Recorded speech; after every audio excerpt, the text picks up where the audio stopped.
شہر فیصل آباد ہے۔ فیصل آباد میں زیادہ سے زیادہ درجہ حرارت 34 ڈگری سینٹی گریڈ، کم سے کم درجہ حرارت 28 ڈگری سینٹی گریڈ رہے گا۔ فیصل آباد میں گرج چمک کے ساتھ بارش کا امکان ہے۔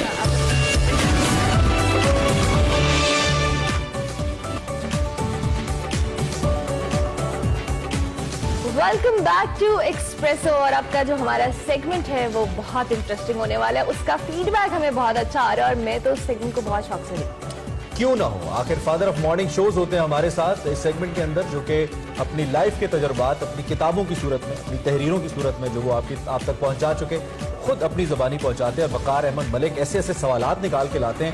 بہت شکریہ اپنے فیڈ بیک کے لیے، سب نہیں بتانا۔ مستنصر حسین تارڑ صاحب کی طرف سے بہت شکریہ۔ ویسے تو ہم ان کے ممنون ہیں کہ انہوں نے ہمیں وقت دیا اور ہمارے ساتھ ہیں۔ سو دیکھتے ہیں جناب آج کا نکلے تیری تلاش میں۔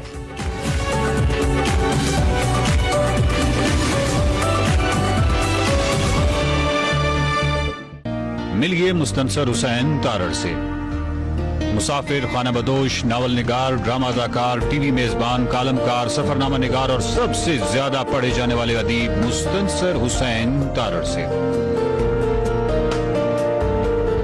جن کا کردار سماج میں مثبت تبدیلیوں کے حوالے سے کئی جامعات کے ہم پلہ ہے۔ اس صاحب ہنر کا ہنر یاد رہے گا جو حبس کے موسم میں ہوا بانٹ رہا ہے۔ گلگت بلتستان اور مستنصر حسین تارڑ ہر دو طرفہ عشق میں مبتلا ہیں۔ اس عشق کی پہلی چٹھی ہنزہ داستان تارڑ صاحب نے بنام گلگت بلتستان لکھی۔ محبوب سے مثبت اشارہ کیا پایا کہ تارڑ صاحب نے اس کے بعد چٹھیوں کے ڈھیر لگا دیے۔ نکلے تیری تلاش میں آج کی کتاب ہے ہنزہ داستان۔ سب سے پہلے سنیے ہنزہ داستان کا پس منظر تارڑ صاحب کی زبانی۔ ہنزہ، جیسا منیر نیازی نے کہا تھا کہ ہمیشہ دیر کر دیتا ہوں میں نے جتنی بھی ایکٹیویٹی کی ہے زندگی میں وہ دیر سے کی ہے۔ اس کی میرا خیال ہے کہ ایکٹیویٹیز کیونکہ بہت زیادہ تھی، ان کی باری دیر سے آتی تھی۔ تو اسی طرح ہنزہ کا پہلے مجھے کوئی شائبہ تک نہیں تھا کہ ہنزہ کیا چیز ہے۔ میں انگلینڈ میں تھا، وہاں پہ ایک 2-3 تھیٹر تھے، جو دنیا میں صرف 2-3 تھیٹر تھے، وہ اسپیشلی شارٹ فلمیں ہوتی تھی، ان کو کہا جاتا تھا، ایک تو سینیراما ہوتا تھا، ایک پتہ نہیں پینوراما یا کیا، وہ 3 کیمروں سے الگ الگ ایک ہی منظر کو 3 کیمروں سے شوٹ کر کے پھر ان کو ملایا جاتا تھا، پھر ہیوج اسکرین پہ چلا۔ اس کا نام تھا سرچ فار پیراڈائز، اور سرچ فار پیراڈائز میں پہلا انہوں نے دکھایا نیپال، اس کا کچھ حصہ، اس کے بعد کشمیر کا، اس کے بعد ہنزہ کا۔ Your Highness, may I introduce Colonel Ataullah and 2 American airmen. Glad to meet you, Your Highness. Thank you very much. How do you do, Your Highness? How are you? آج مجھے نہیں پتا تھا کہ Hunza was part of Pakistan, مطلب اس طرح، اور اس میں ظاہر ہے کہ جو تعریف تھی، توصیف تھی۔ The health of the people proverbial. Many diseases common elsewhere, unknown here. اور اس زمانے میں ابھی شارع قرم نہیں بنی تھی، کچے راستے تھے، جیپیں تھی، گھوڑوں پہ جاتے تھے۔ تو دیٹ واز، وہ پہلا بیج تھا ہنزہ کی محبت کا، یا نارتھ کی محبت کا، کیونکہ Hunza is not only Hunza, پورا نارتھ جو ہے وہ میرے لیے اتنا ہی عزیز ہے جتنا کہ ہنزہ ہے۔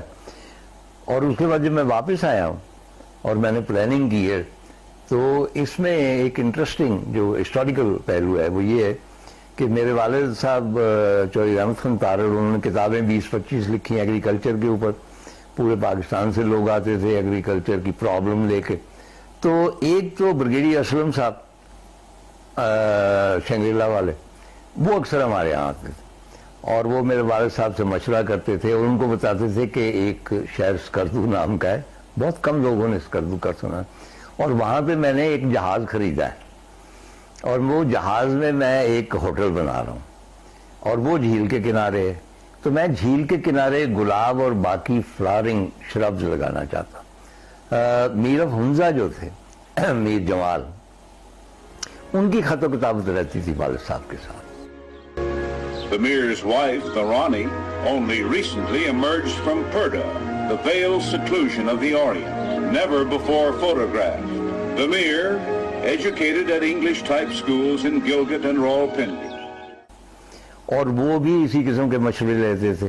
مجھے اب یاد نہیں کہ ایگزیکٹلی کیا کیا انہوں نے مشورے ان سے لیے، نیچرلی درختوں کے بارے میں، فصلوں کے بارے میں، بیجوں کے بارے میں. تو میں نے ان کو ایک خط لکھا کہ میں چودھری احمد خان تارڑ کا بیٹا ہوں، یہ میرا نام ہے، اور مجھے بہت خواہش ہے ہنزا آنے کی، تو مجھے کچھ گائیڈ کیجئے. تو انہوں نے مجھے آئی اسٹل ریممبر پرسنلی لکھا، پتہ نہیں وہ خط کہاں ہے، ظاہر ادھر ادھر ہو چکا، کہ میں ان گرمیوں میں چائنا جا رہا ہوں، تو اس لیے اگر آپ اگلی گرمیوں میں تشریف لائیں تو میں یہاں پہ آپ کی میزبانی کروں گا. اور ساتھ ہی انہوں نے تفصیل سے بتایا. میں نے کہا کہ وہاں ٹورسٹ آتے ہیں، تو انہوں نے یہ لکھا تھا، انہوں نے کہا کہ یہ لوگ کہتے ہیں کہ یہاں ٹورسٹ آتے ہیں، ہمیں بڑی آمدن ہوگی. ہمارے ہاں جتنے بھی انگریز ٹورسٹ آتے ہیں وہ بہت غریب غربا آتے ہیں، اور وہ ہمارے پلے سے ہی کچھ کھا کے جاتے ہیں، یہاں کچھ دے کے نہیں جاتے. تو یہ پہلا تعارف تھا ہنزا کے ساتھ. تو جب وہ منصوبہ بنا تو ڈینز ہوٹل ہوتا تھا، مرحوم ہو چکا، اب وہاں پلازا بنا دیا گیا. وہاں سے ایک ویگن صبح سویرے 1 چلتی تھی اور وہ جاتی تھی گلگت. تو اس میں نے بکنگ کروا لی. بیٹا میرا سلجوق جو تھا وہ 6ٹھی جماعت میں پڑھتا تھا. تو اس کے اوپر اب یہ ٹوٹلی ایک جو تھا نا جرنی انٹو ان نون. ہنزا داستان میں جب آپ کا کراکرم ہائی وے سے پہلا ایک تعارف ہوتا ہے اور اس پہلے تعارف میں ہی لینڈ سلائیڈنگ آ جاتی ہے.